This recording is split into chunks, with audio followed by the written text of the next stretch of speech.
homeowners went to, testing things for the Olympic team's uniforms. I'm like, It, it's amazing.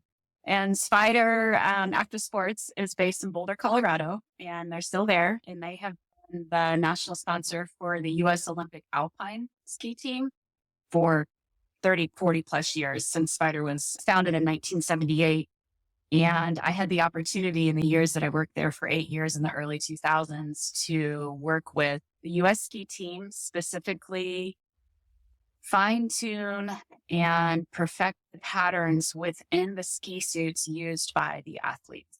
So an example would be the athletes are allowed to wear very, very fast, low wind resistant garments. And what this does for them that enhances their performance is if you're skiing in a garment that you see in the Olympics, which are typically covered in spider webs, is the way that Spyder had originally done it, they are able to have an advantage of getting to the finish line faster. And what I had the opportunity to do was work individually with each of the athletes, as well as scientists and wind tunnels throughout the United States. I went to probably 3 different ones in my tenure there.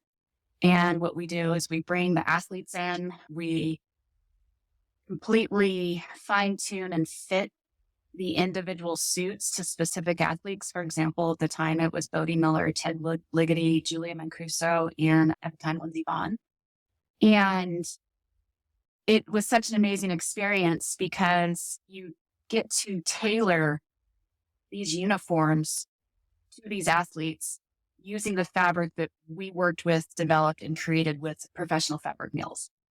And the exciting part about it is every 4 years, you have an opportunity to really enhance what it is that you're offering those athletes so that you can give them the competitive advantage. We had a saying called hundreds matter. If you can cross that finish line a hundredths of a second faster than an opponent, you're going to win the race. And the technology incorporated within the fabric that they're wearing for the uniforms contributes. amazing.